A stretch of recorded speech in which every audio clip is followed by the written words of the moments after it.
and teach that child the same, just the way he does?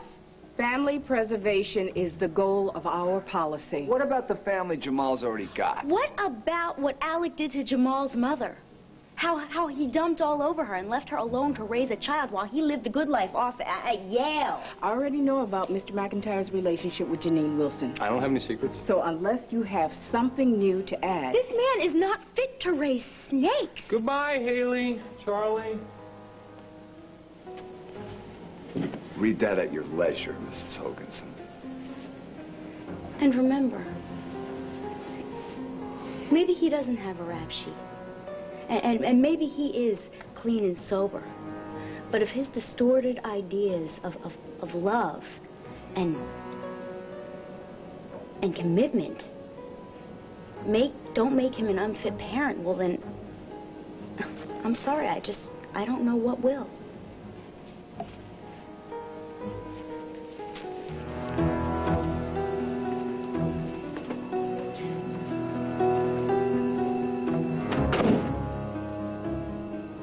Why we're sitting here looking for precedent. This should be an open and shut case.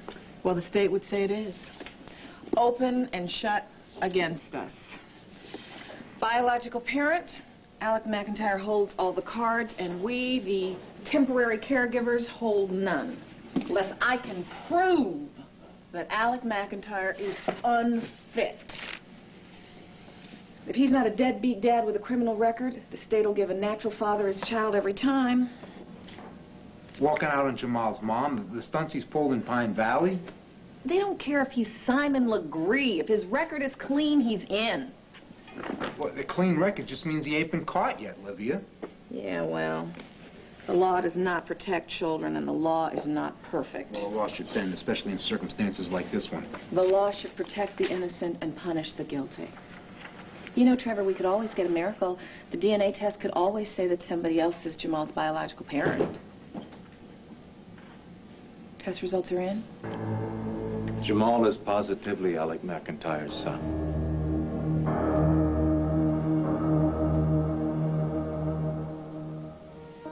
Much better. Huge improvement.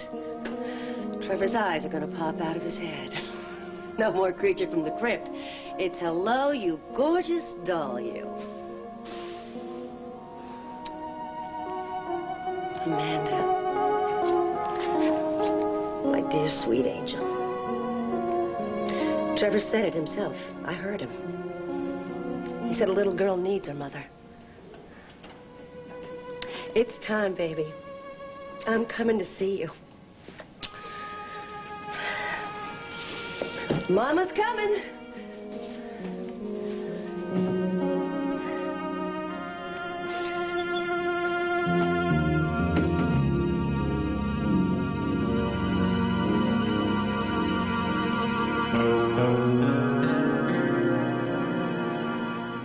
Don't even know the meaning of half of the words they use. They are unprofessional lightweight. Blackmail, Mr. McIntyre?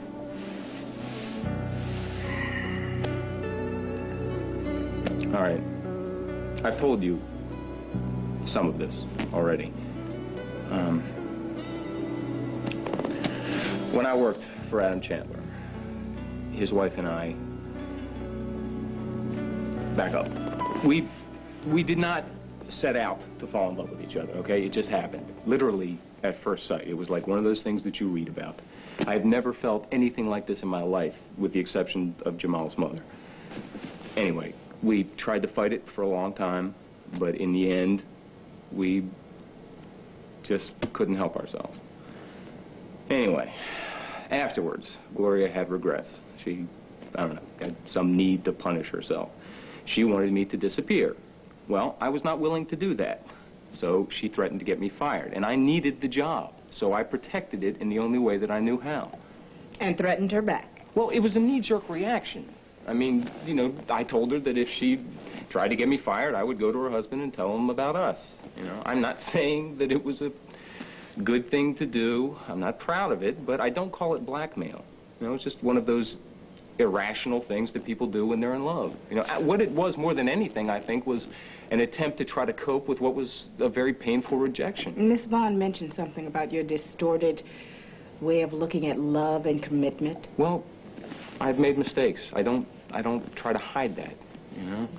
Every significant relationship I've ever had with a woman has gone sour, and I'm trying to work on that. You have difficulty taking no for an answer. Well, if two people love each other, I mean, regardless of the circumstances, if the love is real, isn't that something that should be fought for? I mean, this is part of the problem I'm trying to deal with. I learned some of the toughest lessons in life when I let Jamal's mother go, and I didn't want to make the same mistakes with Gloria. You know I went too far, and I'm sorry about that. Excuse me, I told them not to disturb us. Yeah. Oh, no. No, that's good. Good, put them through. It's for you. Thank you. Hello? Yes. Uh-huh. I've got it. Thank you for calling. Goodbye. That was my office. The results of your paternity test came in. Jamal Wilson is your son. He is mine. They're sure. There's no doubt the genetic match is flawless.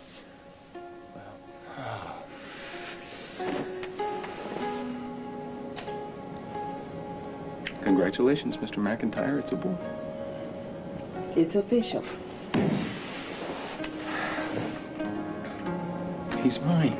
He is mine. As Jamal's biological father, you have full parental rights. What, that means it's a done deal? Not exactly. Since Jamal is a ward of the state, we have the authority to deny your petition if we're not 100% convinced that placing Jamal with you is in the child's best interest.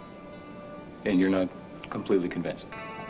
Mr. McIntyre, I'd like to delve a little more deeply into your reasons for abandoning Janine. Well, it isn't as if we didn't expect these results. We're not beat yet. There's still plenty of fight left to go here. You can say that again. You guys are like me. You're stubborn Irish, and you ain't gonna give up. Yeah, we stubborn Irish keep fighting, but this time the law is on Alec McIntyre's side. As Jamal's biological parent, we're just temporary caregivers. How the hell you are? You're the best break this kid has ever had. Any idiot with a brain can see that. It's like climbing Mount Everest. Well, I don't mind the climb. What's next? Injunction. I can file a 30-day preliminary injunction to keep the state from giving Alec immediate custody of Jamal. Can you get it? I can try. I mean, it's a stall, but what am I supposed to do? We can stall to try to keep Jamal under our roof. No, wait a minute. Is a long court battle in Jamal's best interest? I mean, are we just setting the kid up to feel even worse if the court says that he has to leave us? Oh. Knock. 3 birds with 1 stone. What's up? The paternity test is positive. Alec is definitely Jamal's father. That's the bad news. The good news is we don't give up. Neither does Alec. We just saw him. Yeah, we crashed his meeting at Family Services. We gave his caseworker an earful. Yeah, Alec threw us out, but not before we gave Mrs. Hoganson our investigation report. And how did she react? Not good. Well, she listened, but I don't think she really heard anything that we said. well, we did come up with another idea. Oh.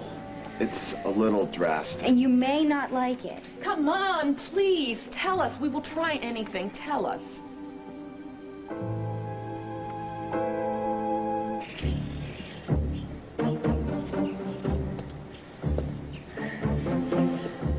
Well, this is it.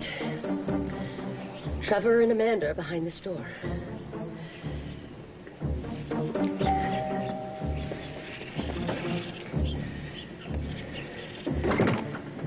Yeah. Who are you? What do you want? Is Trevor home? He's at work. He isn't here? No, but if you want to talk to him, he's at his office. Amanda, I have to go. No, please. Please don't shut me out. I've come too far. I have to see her.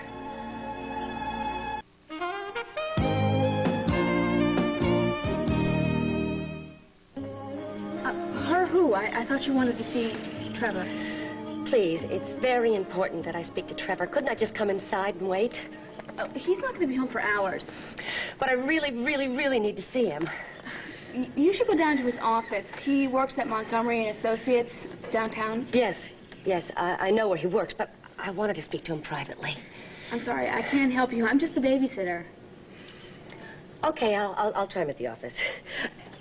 I am terribly thirsty. Do you mind if I get a glass of water? I can't. Mr. Dillon's really strict. He doesn't allow strangers in his house, okay? But I'm not a stranger. If you just give me a minute, I'll tell you who I am. So we went to Boston to look up Alec's parents, and, well, we heard some pretty awful things. I mean, not just from Alec's father, but from Janine's sister. Janine's sister? Celia Wilson. We got her name and address from the high school. She's a really nice lady. She hates Alec every bit as much as we do. She blames him for everything that ever happened to Janine, and she may be our ace in the hole. Wait. Jamal has an aunt? I know we should have told you sooner. What? Is there anything else you're not telling us? And are you even sure about this? After their parents died, Celia tracked Janine down, called her in Center City. And they talked for like 2 minutes, but then Janine didn't show up at the funeral, so I think that Celia's a little bitter. Well, no, wait a minute. You're saying that this woman, Celia, never looked up her nephew after his mom died because she was bitter that Janine never showed up at their parents' funeral? No, she doesn't know. She doesn't know that Janine is dead? Neither did we at the time, but as far as we could tell, Celia didn't know Janine had a baby, let alone that she died of AIDS. Well, that's a super swell how do you do. She has to be notified. Her sister's dead. That's a heck of a blow, honey. Yeah, well, when she hears about it, she may have the same opinions we do about letting Alec raise her nephew. Right, I'd be willing to come to Pine Valley and testify. There's just one problem. As Jamal's only other blood relative. She may want to volunteer for the job herself. That's what we wondered. So, do you want us to call Celia and risk turning a two-way custody battle into a three-ring circus?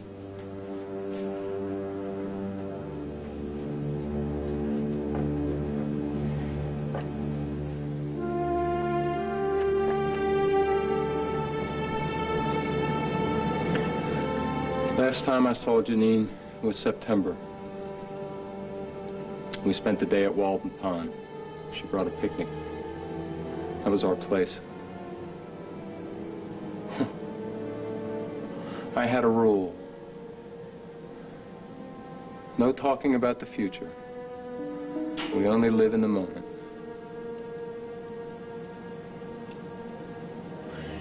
And then I took her home. I kissed her goodbye. And the next day I got on the bus for New Haven and I never looked back.